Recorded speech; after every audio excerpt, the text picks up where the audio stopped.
नमस्कार। आज के वीडियो में हम लेकर आए हैं कक्षा 8 की हिंदी कार्यपुस्तिका का कार्यपत्रक नंबर 6। इसमें दक्षता दी गई है गद्यांश पद्यांश को पढ़कर समझ के साथ प्रश्नों के उत्तर दे पाना। सबसे पहले इस पद्य को पढ़ते हैं। आंधी आई जोर शोर से, डालें टूटी है झकोर से, उड़ा घोंसला अंडे फूटे, किससे दुख की बात कहेगी, अब यह चिड़िया कहाँ रहेगी। तो इसमें एक चिड़िया की जो व्यथा बताई गई है। जोर की आंधी आने के कारण पेड़ का जो डाल है वो टूट गया है और घोंसला उड़ गया है। चिड़िया का घोंसला नीचे गिर गया है और उसके अंडे फूट गए हैं। ये जो दुख की बात है वो चिड़िया किससे कहेगी और अब यह वो चिड़िया है वो कहाँ रहेगी। तो चिड़िया के दुख की बात है। हमने खोला अलमारी को, बुला रहे हैं बेचारी को। तो कोई व्यक्ति है, उसने अपने घर की अलमारी को खोला ताकि वो चिड़िया वहाँ रह सके, तो वो उसको बुला रहे हैं, पर वो चीं चीं करती है घर में, तो वो नहीं रहेगी। चिड़िया है वो चीं चीं करती है, वो क्योंकि चिड़िया है वो घर में नहीं रहती है। घर में पेड़ कहाँ से लाएं, कैसे यह घोंसला बनाएं। अब हम घर में पेड़ कहाँ से लाएं और कैसे उसका घोंसला बनाएं, क्योंकि चिड़िया तो पेड़ पर रहती है। कैसे फूटे अंडे जोड़े, किससे ये सब बात कहेगी। जो उसके जो फूटे हुए अंडे हैं वो कैसे जोड़ें, ये बात चिड़िया है वो किससे कहेगी। ये बात किससे, ये सब बातें ये किससे कहेगी। तो इसमें एक चिड़िया की व्यथा बताई गई है। इस जो पद्य है इसमें से अब नीचे प्रश्न दिए गए हैं, उनके उत्तर हमें हल करने हैं। पहला प्रश्न है, इस कविता में का एक उचित शीर्षक लिखिए। शीर्षक मतलब होता है जो भी गद्य या पद्य होता है, कहानी होती जो भी लिखी हुई होती है, उसके अंदर किसका वर्णन है। जिसका वर्णन होता है वही उसका शीर्षक होता है। तो यहाँ एक चिड़िया का जो दुख व्यक्त किया गया है, तो दुखी चिड़िया हम यहाँ इसका शीर्षक दे सकते हैं, या चिड़िया की कहानी हम शीर्षक दे सकते हैं। इसके बाद दूसरा प्रश्न है, आंधी आने के बाद क्या हुआ है। तो आंधी आने के बाद पेड़ की डाल टूट गई, चिड़िया का घोंसला उड़ गया और उसके अंडे फूट गए। तो ये सारी घटना आंधी आने के बाद घटित हुई। नेक्स्ट तीसरा प्रश्न है, चिड़िया के लिए अलमारी क्यों खोली गई होगी। तो चिड़िया को रहने की स्थान देने के लिए, चिड़िया को रखने के लिए अलमारी खोली गई होगी। नेक्स्ट चौथा प्रश्न, जब आंधी आती है तो आप क्या क्या करते हैं। तो उत्तर दिया हुआ है, आप क्या करते हैं लिख सकते हैं। जैसे जब आंधी आती है तो हम घर का जो सामान है, बाहर कपड़े वगैरह जो उड़ सकते हैं, वो सामान अंदर रखकर हम घर के अंदर बैठ जाते हैं ताकि हमें कोई नुकसान न हो। नेक्स्ट पांचवा प्रश्न है, चिड़िया अपना घोंसला कहाँ बनाती है। तो चिड़िया अपना घोंसला कहाँ बनाती है। चिड़िया अपना घोंसला पेड़ पर बनाती है। तो इसका उत्तर हो जाएगा पेड़ पर बनाती है। इसके बाद आगे वाला कार्यपत्रक है 7। इसमें भाषा दक्षता दी गई है, भाषा की बारीकियों को समझ पाना। जो भाषा की बारीकियां हैं, छोटी छोटी गलतियां होती है, उनको समझना। जैसे नीचे लिखे वाक्यों में उचित विराम चिन्ह का प्रयोग करके पुनः लिखिए। तो उचित विराम चिन्ह का प्रयोग करना है। जैसे ए में प्रश्न है, मैं कल रजनी के घर आऊँगी। तो इसमें विराम चिन्ह लगाना है। कहाँ लगेगा, तो यहाँ देखो, इसमें मैं कल रजनी के घर आऊँगी, इसके पीछे हमें पूर्ण विराम लगाना है क्योंकि यहाँ वाक्य ख़त्म हो गया है। नेक्स्ट ब में है, क्या आपका नाम जतिन है। ये वाक्य है, इसमें हमें जो विराम चिन्ह लगाना है, तो विराम चिन्ह इसमें आएगा, क्या आपका नाम जतिन है। इसके अंत में कौन सा चिन्ह लगेगा, प्रश्नवाचक चिन्ह है, क्योंकि ये प्रश्न पूछ रही है। नेक्स्ट स में है, शहनाज रेखा और गायत्री जा रही है। तो जा रही है, यहाँ गायत्री जा रही है लिख रखा है, तो यहाँ आएगा शहनाज रेखा और गायत्री जा रहे हैं, क्योंकि ये सारे बहुवचन है। नेक्स्ट द में है, अरे मेरा भाई पास हो गया। तो इसमें जो हमारा विराम चिन्ह लगेगा अरे, अरे के बाद जो विस्मयबोधक चिन्ह लगेगा, मेरा भाई पास हो गया, यहाँ पूर्ण विराम लगेगा। तो इस प्रकार हम इनको शुद्ध करके विराम चिन्ह का प्रयोग करेंगे। नेक्स्ट दूसरा प्रश्न है, र के विभिन्न रूपों के आधार पर नए शब्द लिखिए। जैसे पहले में पूर्ण र लिखा हुआ है, तो इसके जो दो शब्द बनाएंगे तो रतन जैसे बना है तो इसी प्रकार रमन हो जाएगा, रजत हो जाएगा।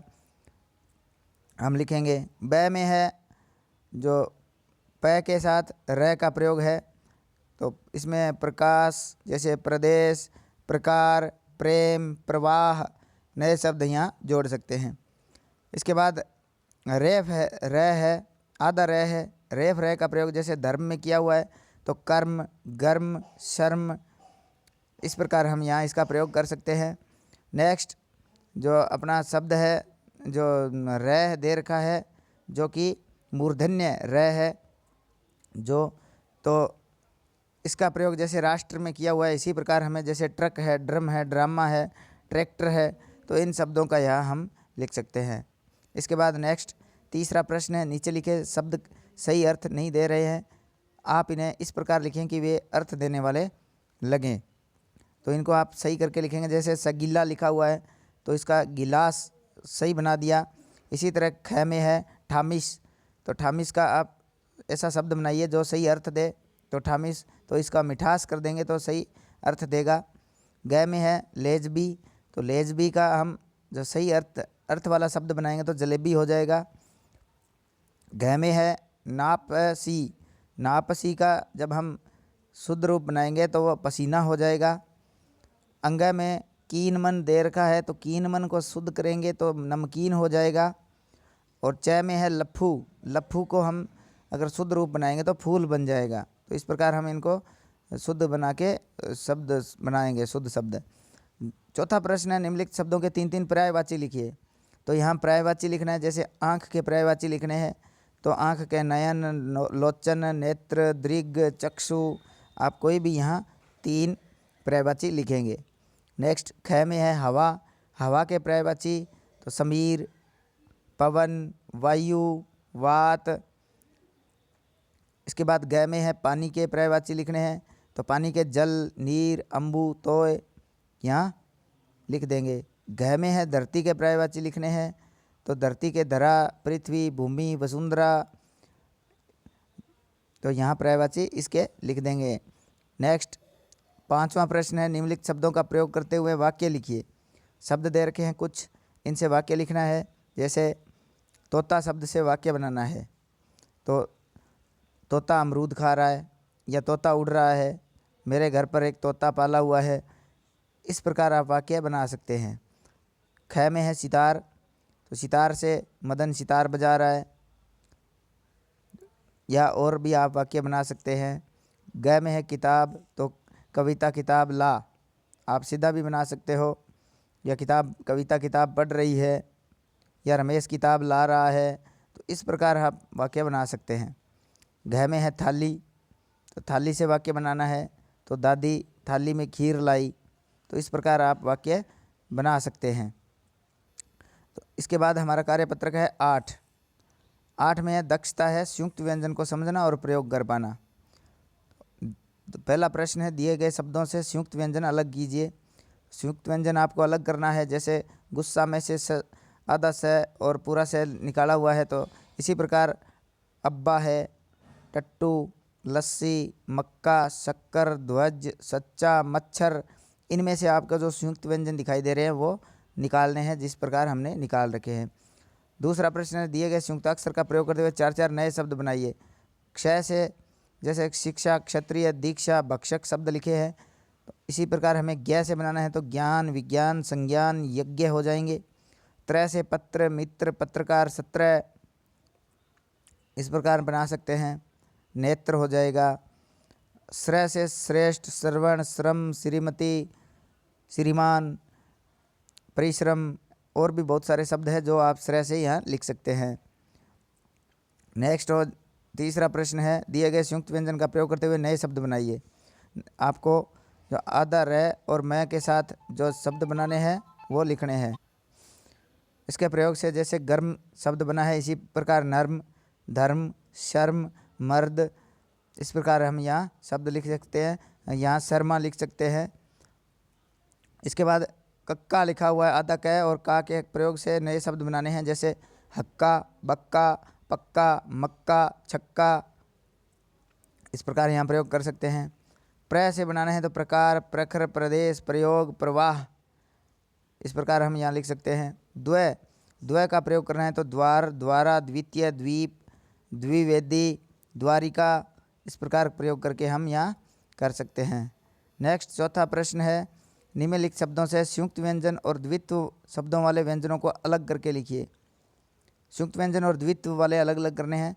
संयुक्त व्यंजन जो दो से मिलकर बने होते हैं, और द्वित्व में एक ही वर्ण वाले शब्द दो, जो एक ही प्रकार के वर्ण दो बार प्रयोग होते हैं, वो द्वित्व व्यंजन कहलाते हैं। संयुक्त व्यंजन में अलग अलग होते हैं। जैसे हमारे पास जो हिंदी में 4 संयुक्त व्यंजन है, क्ष, त्र, ज्ञ और श्र, ये संयुक्त व्यंजन है। तो इनके द्वारा बनने वाले जो इन वर्णों से जो शब्द है वो संयुक्त व्यंजन में आएंगे। जैसे इनमें से श्रमिक है, क्षमा है, पत्रिका है, श्रम है, ये संयुक्त व्यंजन में आएंगे। और द्वित्व व्यंजन में वे होते हैं जो एक ही वर्ण दो बार प्रयोग हो रहा है, जैसे गुब्बारा, बच्चा, कच्चा, लड्डू, तो ये द्वित्व व्यंजन के अंतर्गत आ जाएंगे। नेक्स्ट 5वां प्रश्न है, जैसे निम्नलिखित शब्दों का वर्ण विच्छेद कीजिए।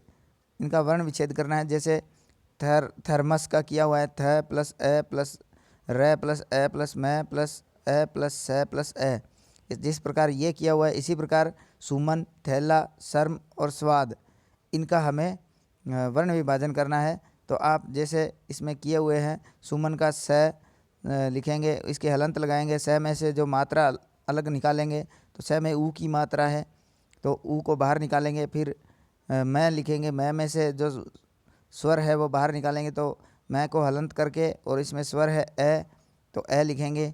उसके बाद न, तो न का स्वर बाहर निकालेंगे तो न हलंत हो जाएगा और ए बाहर निकल जाएगा, तो स ऊ मैं ए न ए, तो इस प्रकार ये हमारा वर्ण विभाजन हो जाएगा। इसी प्रकार जो अन्य किए हुए हैं, इनको देखते हुए आप अपना जो प्रश्न है हल कर सकते हैं, और आप घर पे अन्य जो शब्द है उनका भी वर्ण विभाजन करके अभ्यास कर सकते हैं। तो आज के वीडियो में इतने ही। धन्यवाद।